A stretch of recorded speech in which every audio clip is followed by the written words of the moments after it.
Hi everyone, what's up? Today I want to show you how you can solve this problem up here. This problem comes from an MIT problem set. Specifically, you can find it in the 1802 Scholar course in MIT OCW.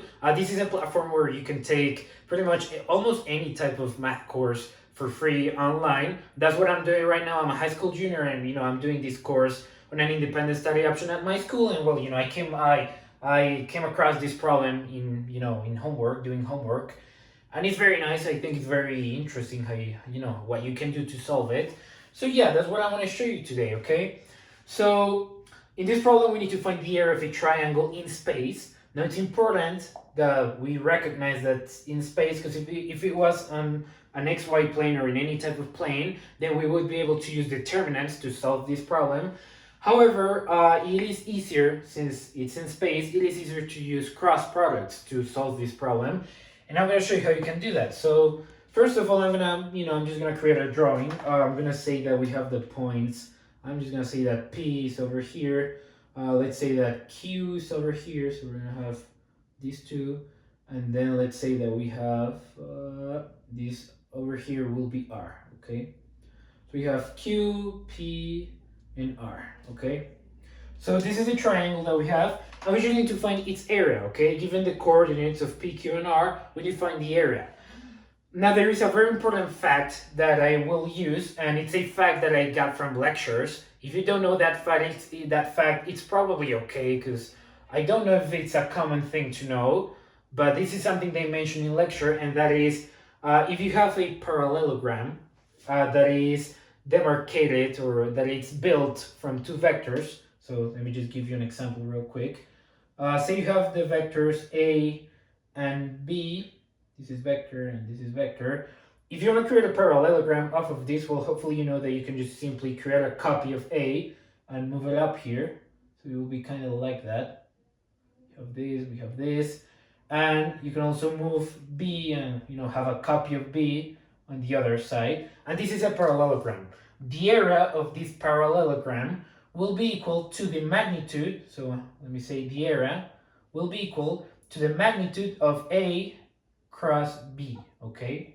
So if you take the cross product between A and B, and then you find the magnitude of that cross product, of that normal vector to the plane where B and A are contained, that magnitude will be equal to the area of the triangle, okay? That is a very important fact. If you don't know that fact, it might be kind of hard to solve this problem. But if you're aware of this fact, then you can use it to solve this, okay? And well, this is the area of a parallelogram, and we really need the area of a triangle. If you have a parallelogram, really what you're gonna get is a triangle. This is a triangle. So if you just simply take, if you divide by 2 on both sides, this will be the area of the triangle, okay? A sub t, the area of the triangle, okay? So we're gonna use this fact to solve this up here, okay? So I'm actually gonna leave this up here, and I'm just gonna start, using this space for the solution. So now, the only thing really that we need to have to use this fact is we need to have A and B. Now we don't have vectors, but we have points, so we can build two vectors off of these coordinates. So how am I gonna do that? Well, first of all, I need to choose an origin. I'm going to say that the origin is P. I think it's easy. You can choose any point that you want. Remember, vectors, they don't have positions. So really, as long as you're using an origin consistently, it will be okay. It will be okay to choose any origin. So I'm going to say that our origin will be P, meaning that we're going to have two vectors. So let me actually do something like this.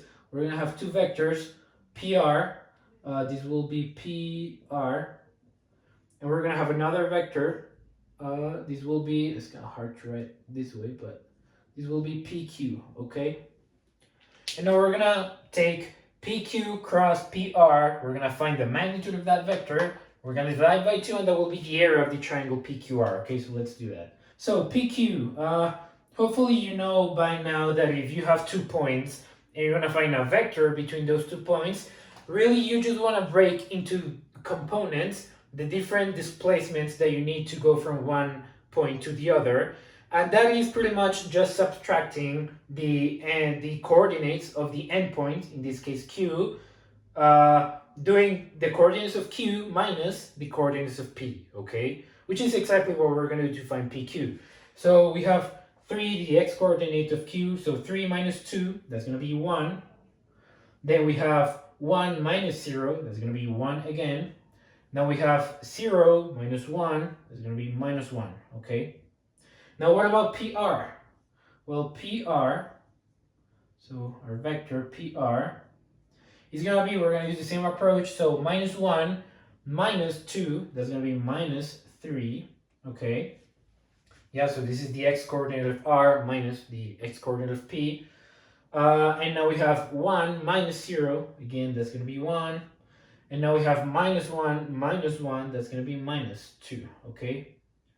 So these are the components for the two vectors that we have, okay? Now you just simply need to take the cross product between these two vectors. So if we do PQ, so I'm actually going to do this. The area of the triangle, so A sub t, will be equal to the magnitude of PQ cross PR, and this entire thing divided by 2. And now let's just find what this cross product is equal to. So I'm going to use a Laplace expansion to compute this vector. So I'm going to have the following. I'm going to have our I hat, j hat, and k hat. These are just our unit vectors, or they just tell us the direction, where we have. And over here, I'm just going to write the components for each of these two vectors. So this is just going to be 1. Oh, let me do that again. So this will just be 1. 1 minus 1 and minus 3, minus 3, 1, and minus 2, okay? So now let's see how we can do this. Hopefully I won't screw up the arithmetic. It's very easy to make a sign mistake over here. So yeah, let's do that. So for I hat, we know we just simply need to kind of like cover this method. If you've ever done partial fractions, kind of like a similar thing to partial fractions. You just need to cover up some portions of the expression that you have. In this case, we have a matrix. So we're going to cover up some regions of this matrix, and then we're going to play with the other regions. Kind of, that's what a Laplace expansion kind of does. And in this case, we're going to make an expansion with respect to the first row. So we're going to cover up this column, and then we're going to cover up this row. And we're going to take the determinant of these four bottom of these, we're going to take the minors, okay? So the determinant of these of 1 minus 1, 1 minus 2, okay? Hopefully you know what I'm talking about. So really what we're gonna get is just gonna be 1 times negative 2, that's gonna be negative 2. So I'm actually gonna write it out. Negative 2 minus 1, that is gonna be plus 1. So we have plus 1, and this is the I hat component. Now for the j hat component, remember we're going to have a negative in front, so we're going to have minus, and now we're going to cover up the middle column and the top row. So we're going to have 1 times negative 2, again that's going to be negative 2 minus, so we have negative 3 times negative 1, that will be positive 3, so we have minus positive 3, which is minus 3, and this will be j hat. And now for k hat, we do the same process, and this will be 1 times 1, 1 minus, so I'm going to do 1 minus, and now minus 3, that's going to be plus 3, okay? And we have k hat. So this will be the components, and we just want to find the magnitude of PQ cross PR. So where am I going to write that? Yeah, I'm just going to, so these components, really what we get in the end is just going to be minus 1. This up here we have so this will be minus 5 times negative 1, that will be positive 5. Yep, that's correct, that will be positive 5, and this will be 4. Okay, 4. Nice.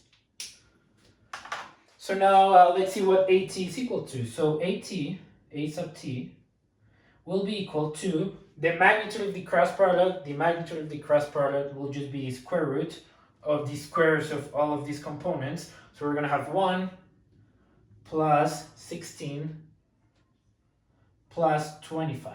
Oops. And this square root. And then we divide this by 2. And let's see what this will be equal to. So I'm gonna write it up here as our solution.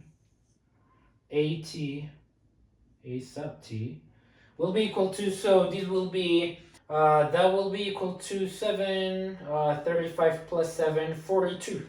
So you have the square root of 42, 42, that will be equal to 21 times 2, 7 times 3. I don't think we can factor that out any further. So yeah, I'm just gonna write it like this. Yeah, 21 times 2, yeah, I'm just gonna leave it like square root of 42 divided by 2, okay?